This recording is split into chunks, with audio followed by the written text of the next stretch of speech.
Actually, Lego has nothing to do with the game. I just wanted to show off this wonderful decorative set. Definitely recommend it.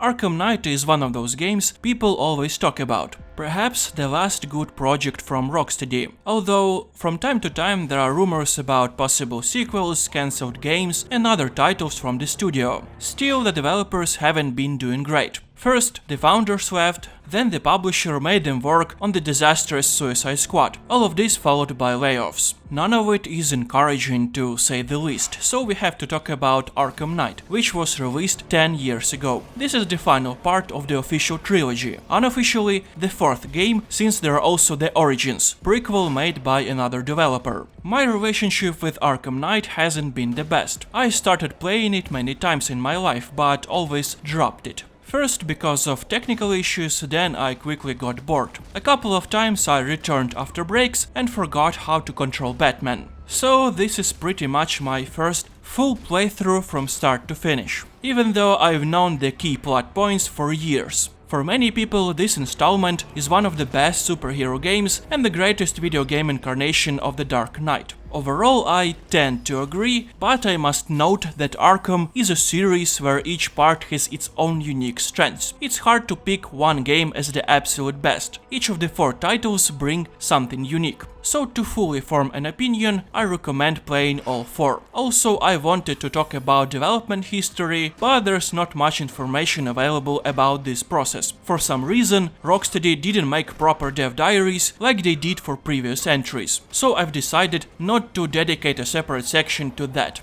I'll just mention interesting facts throughout the review. One important note: the writer who worked on Arkham City refused to participate in this game, which is a key detail. Despite the fact that developers were thinking about ending their trilogy as early as the second game, the story's conclusion, well, let's say it has its quirks. Let's now move on to the game itself.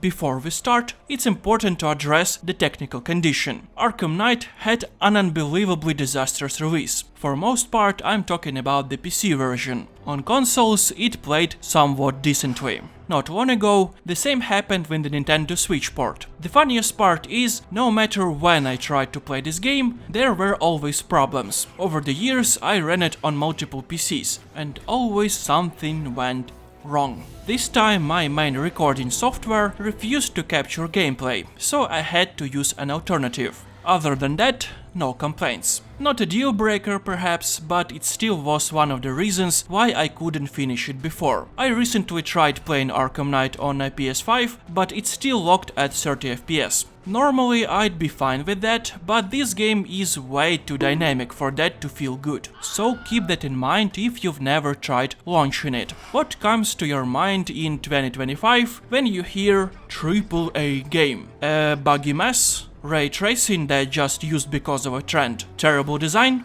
Overpricing? That's the way how many high-budget titles can be described, but Arkham Knight is not one of them. This game is a prime example of why people used to love big-budget titles. Even 10 years later, the game looks phenomenal. I think even 10 years from now, it will still hold up. The level of detail and artistic design is astounding. Thanks to NVIDIA technologies, the game features advanced physics processing. There are moments when you can literally see rain droplets bouncing off Batman's cape, or the way he shakes off water, flying newspapers, particles, how the suit reacts to the wind. Of course, due to optimization, the developers had to rely on texturing, since the wet effect isn't rendered in real time. Nevertheless, Arkham Knight still has one of the most realistic depictions of rain in the industry. It's not just a stretch PNG in front of the camera, it's a whole set of artistic and technical solutions. The same applies to the game's physics. What's interesting, this series, like Borderlands, was one of the few that fully utilized physics technologies. Today everything is about AI, upscaling, ray tracing, while physics became forgotten. but in 2010s it was one of the main visual elements. Batman is a great example of this direction in industry development. 4 years of working on already established concepts really made a difference. Arkham Knight is a refined formula. It also fixed the franchise's biggest limitation – scale. Thanks to the new console generation, almost every element of gameplay was expanded. For example, now 5 times more enemies can be on screen simultaneously. Cutscenes are rendered in real time, rather than pre-rendered, and the single character in Arkham Knight has as many polygons as the entire environment in the first game. Of course, measurement by polygons or pixels sounds like a cliché. Nevertheless, it serves as a good example. Greater system resources allowed developers to implement concepts that were previously scrapped due to technical limitations. Perhaps you've already guessed it. I'm talking about the Batmobile. During early testing, they placed the car in the Arkham City map,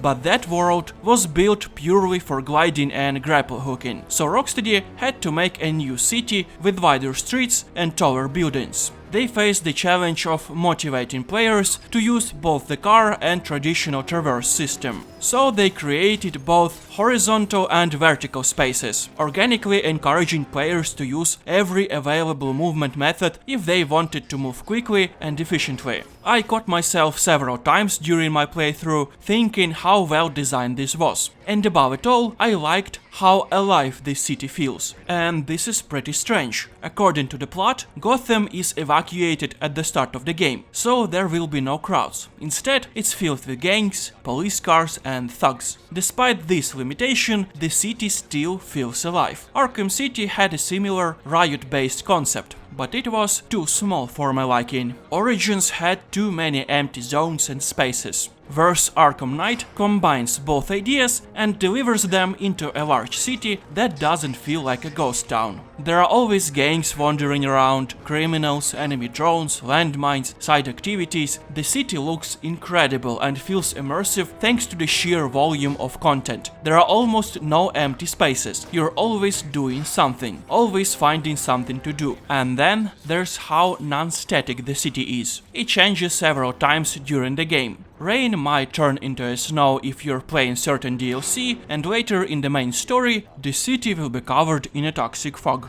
Rocksteady really did everything they could in terms of visuals. A living city, amazing design, incredible thick atmosphere, dynamic environments, physics, weather, lighting, everything you could ever want. Unlike Arkham City, where a stale small part of a city got me bored really fast. Here, it's the opposite. There are only a few games that can match the level of liveness. One of them is Sleeping Dogs, which took place in Hong Kong. Most other open city games feel like puppet theaters in comparison. Color also played a big role in how Gotham was portrayed, combined with the overall depressing noir tone. When you enter the open world, you immediately notice a contrast. Despite the bleakness of the dark, grim city, there is great use of lighting and neon signs. If we think about this aspect as a part of the story, it's like the city is plunged in darkness, and only isolated light sources pull you to the light. This kind of visual representation does an amazing job building Batman's dark atmosphere. Lighting in the game isn't just aesthetic, it's part of gameplay too. It enhances navigation, making landmarks more distinct. Thanks to this, the game can be played without a HUD. After a few hours, you'll know the city like the back of your hand. Objectives and threats are also represented by color, which makes them intuitive. Red for enemy outposts, green for Riddler puzzles. The interface is so well integrated into the world that even special vision and HUD markers feel believable, thanks to in-world explanations. In previous games,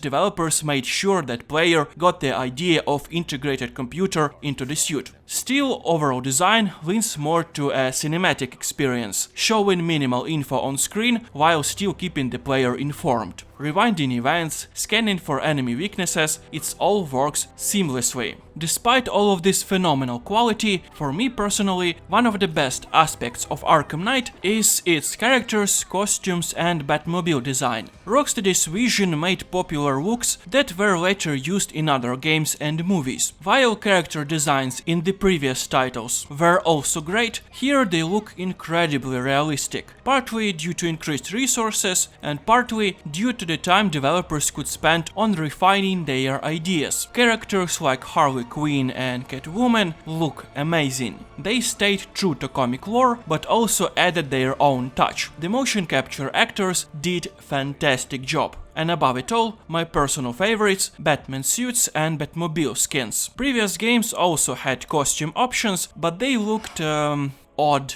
to say the least. We needed to use mods. Arkham Knight finally fixed that, offering dozens of suits. Ben Affleck's, Nolan's, animated versions, comic-inspired ones, even Tim Burton's iconic 1989 Batman with Michael Keaton. I don't care what anyone says, Keaton is the best Batman.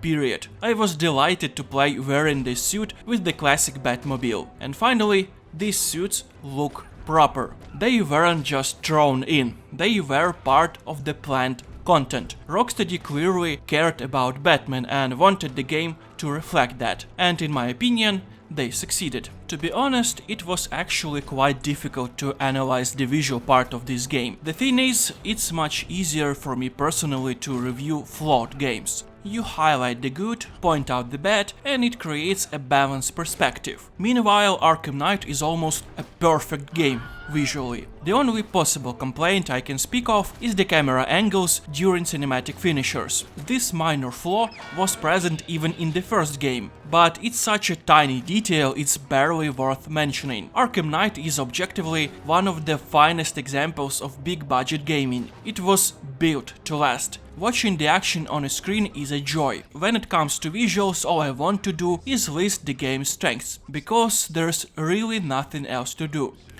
It's absurdly cinematic, ridiculously beautiful, and I do not hesitate to use that word, and it delivers the full range of visual experiences one expects from playing as Batman.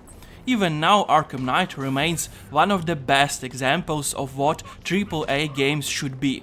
Arkham Knight is a visually perfect game. Now let's talk about audio design. First and foremost, the voice acting deserves special praise. Most importantly, we return to the legendary duo. Mark Hamill, yes, Luke Skywalker, and one and only great Kevin Conroy, rest his soul in peace. Conroy's contribution to the Batman legacy cannot be overstated. He voiced Bruce Wayne in nearly all classic animated iterations and TV shows. No offense to other voice actors like Roger Craig Smith, but Conroy is simply unmatched. Even Mark Hamill refused to voice the Joker in Origins out of respect for Conroy. Thankfully, Arkham Knight granted their collaboration once again. It's top-tier work, and purely from an aesthetic point of view, the voice acting alone generates powerful impressions. This goes for all characters, even random thugs have unique personalities and voices. As for the sound design itself, there's nothing drastically different from previous entries, just much better execution. In Origins, sound sometimes was often broken or glitchy. In Arkham Knight, everything works smoothly. As for the personal opinion, I think that developers aimed for a cinematic audio style, reminiscent of Tim Burton's film adaptations. I recently rewatched the original Burton films, and the sound in Arkham Knight clearly tried to replicate that style. Exaggerated effects, prominent impact sounds, the fluttering of Batman's cape, his movements. Modern film adaptations aim more for realism, both visually and in terms of audio representation, like Nolan's trilogy, which emphasizes soundtrack and camera work. Burton's style is more eccentric, with theatrical visuals and distinctive sound.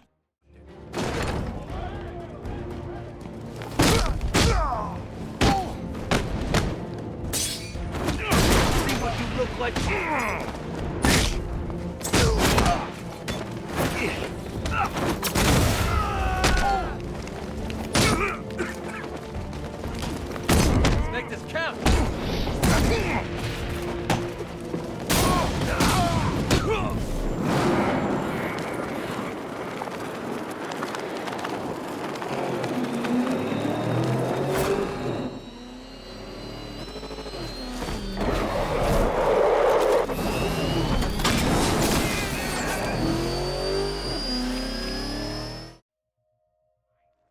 As for the soundtrack itself, I won't comment on this topic. If I say it's great, people will argue. If I say it's weak, they'll call me stupid. It's up to you to decide. Overall, there's nothing groundbreaking in the sound department. It's just high quality, polished, cinematic audio work. Let's move on.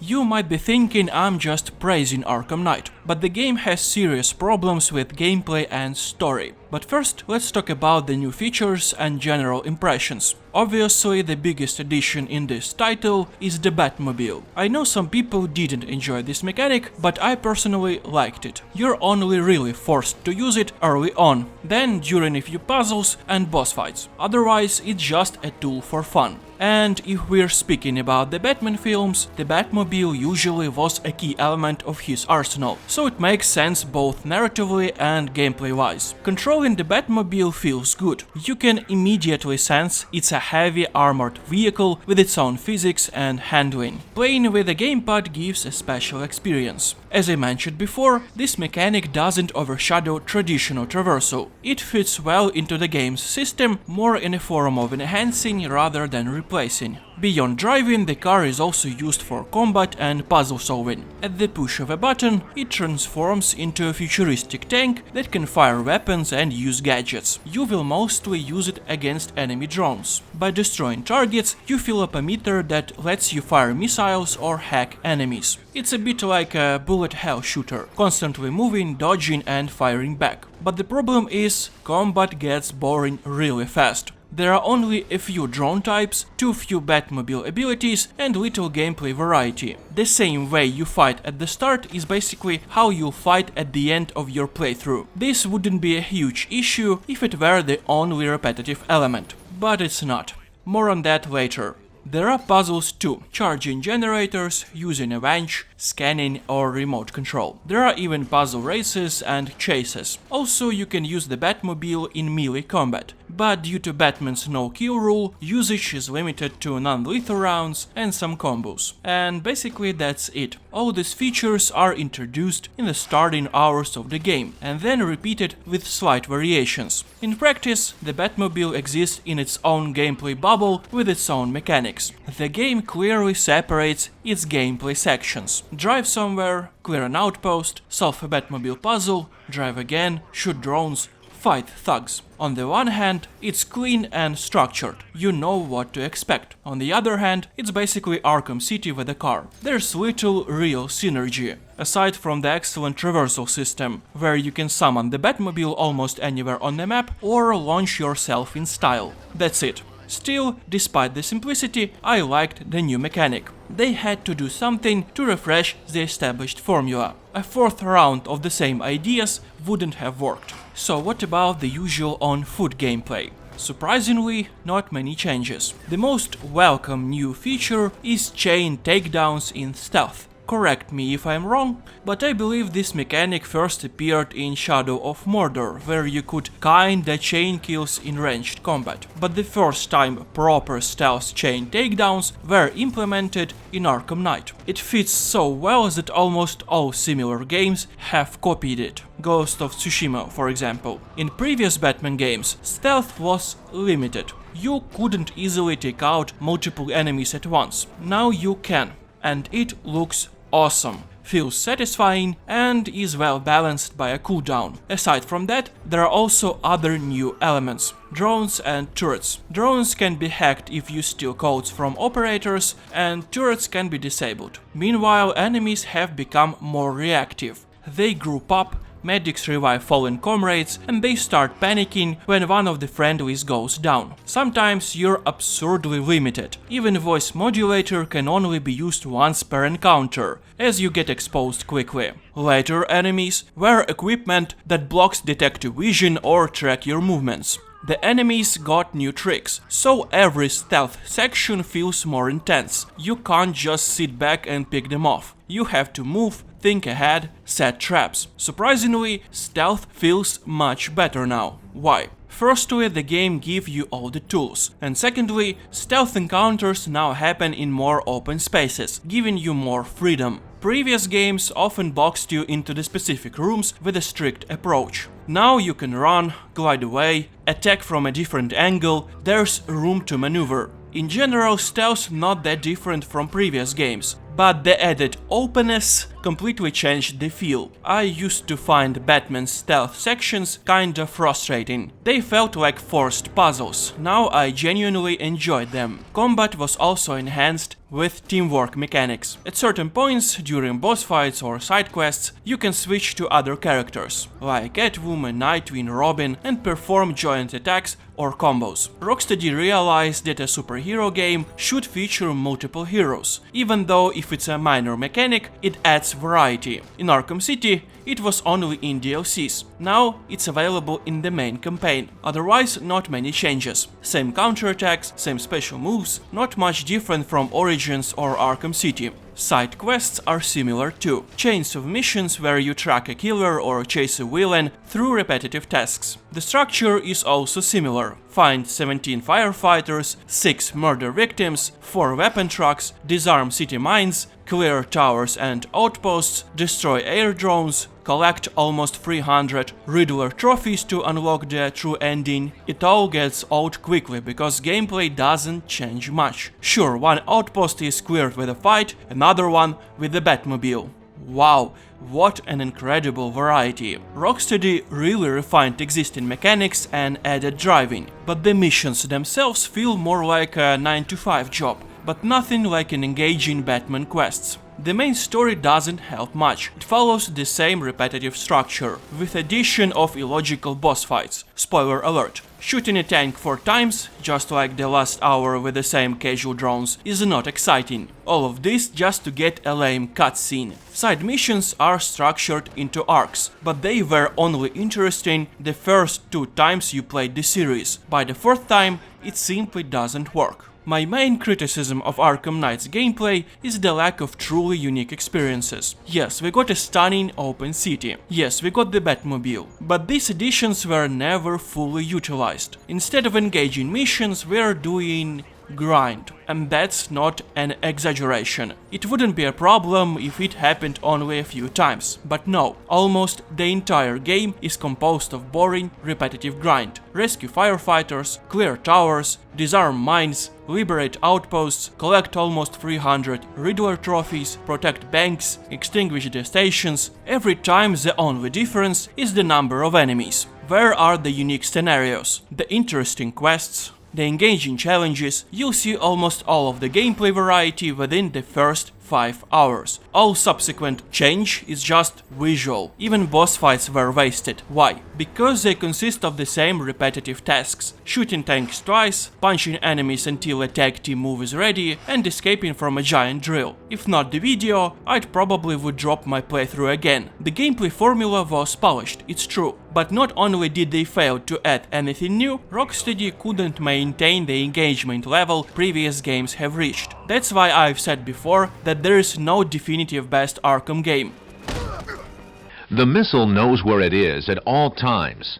It knows this because it knows where it isn't. Each offers something different. Origins has amazing boss fights and an amazing story. Asylum delivers a semi-platformer feel with lots of puzzles, if you're into that. Arkham City is somewhere in between. And Arkham Knight, the most beautiful one of all, is just a hollow shell focused entirely on generating visual impressions. Compared to the recent Spider-Man games, Arkham Knight feels better as a character, but plays far worse as a game, strangely enough. I understand some people will disagree, but I advise you to play previous entries first. You then recognize the early signs of the grained, heavy structure that later appeared in Suicide Squad. It didn't start overnight, and Arkham Knight is proof of that. And yet, that's still not the worst part. Let's talk about the story.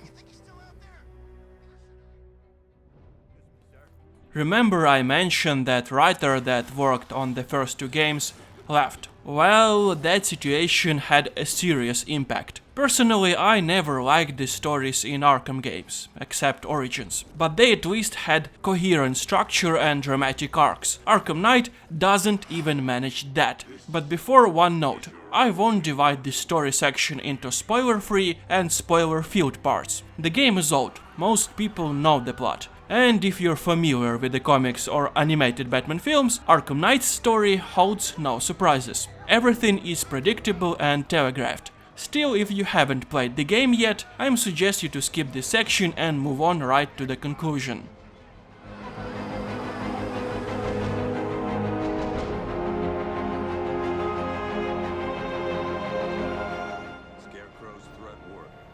From the start, the story failed to interest me, whether during my first attempts to play or now. Basically, Rocksteady reused all of the same tricks we've seen before. Scarecrow's fear toxin, the Joker's blood nonsense, an alliance to kill Batman. All of these artificial plot twists are painfully easy to predict. Yes, Bruce was infected back in the first game, and they had to wrap it up. Of course, we will ignore the fact that he injected himself with the antidote twice. Fine, whatever. The hallucination scenes with Joker are just annoying. Years ago, when I first played Arkham Knight, I tried to take them seriously. The changes in Bruce's mind, the inevitable descent into madness. Some will argue that's the Joker's role. He's meant to irritate. Sure, maybe. But then the developers should have written a better character development. A few billboards and cutscenes aren't enough to convince me that Bruce is changing. But none of this matters. Why? Because in the end, Batman just mentally locks the Joker away in his subconscious. No antidote, no special treatment, he just defeats the Joker in his mind. Probably a secret Tibetan monk meditation technique.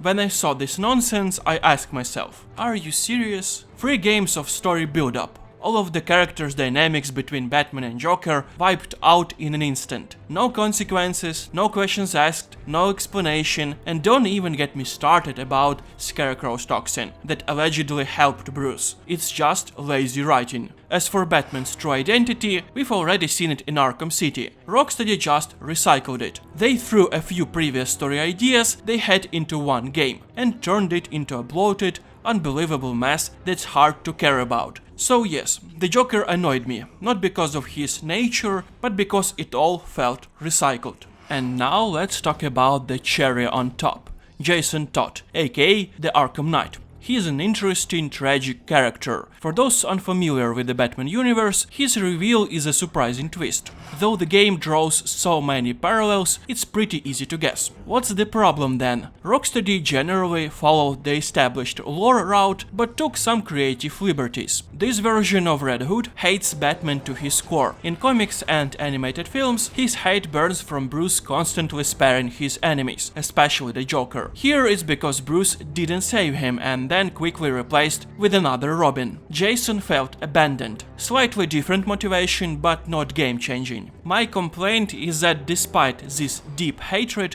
the resolution of their conflict is completely absent. Throughout most of the game, Jason is portrayed as a vengeful figure whose only goal is to kill Batman. He even argues with Scarecrow and repeatedly ruins his plans. But when they finally meet, it's a tank battle followed by a short cutscene where Jason just vanished. When they meet again, instead of a proper boss fight, it's a short stealth sequence where we knock him down a few times, then Bruce calls Alfred and Jason runs away again. Then in the end, he saves Batman. That's it. That's the full arc of one of the game's main storyline. The game starts with decent build-up, some tension, character motivation, anticipation for a showdown, but at the key moment of climax and resolution, it all goes down the drain. It's hard to recall when such a potentially great storyline was so poorly handled. Origins and its story, with the solid boss fights and proper pacing, makes Arkham Knight look like a disaster in comparison. I already knew all these story main turns beforehand, but even so I was shocked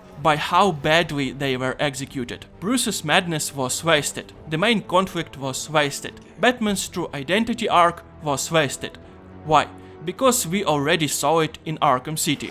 Oh, and that true ending only unlocks after you complete everything, including collecting all of the Riddler trophies. Without that, you can't beat him in a simplistic boss fight. Out of 42 hours I spent playing, about 10 of them were spent solving puzzles and collecting those idiotic trophies, using a guide. The reward? A 10-second cutscene with no real plot or aesthetic value. Do you think locking the real ending behind grind-heavy tasks, identical quests and uninteresting boss fights is an example of a good design or great storytelling? I think the answer is obvious. Yes, I understand the style. Batman's cool persona, the dramatic moments, but in Arkham Knight it really feels like a Joker circus. Most of the game Bruce serves as a punching bag. Then he suddenly wins. The story is just painful to watch.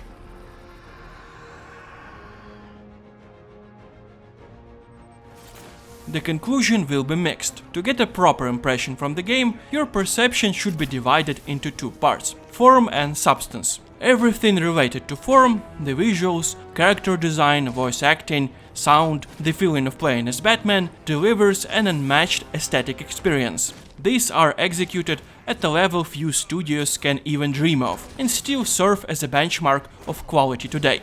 But when it comes to substance, story twists, narrative, and the gameplay full of repetitive grind, the game becomes tiresome very quickly. It feels like Rocksteady wanted to make a final chapter, but didn't know how. They added some stuff, optimized a few things, but really it's just Arkham City that was never fully refined in the terms of story and gameplay. They reuse the same story beats and ideas without a clear new vision for their own game. That's Arkham Knight. I'm really glad I finally finished the thing. Was the time spent a waste? Not really. The aesthetics and production values gave me a lot of enjoyable moments, but will I ever replay this title again? Highly unlikely. To all Batman fans, I recommend playing all 4 games and forming your own opinion. The full trilogy is often sold dirt cheap nowadays, so it's not a big of a problem.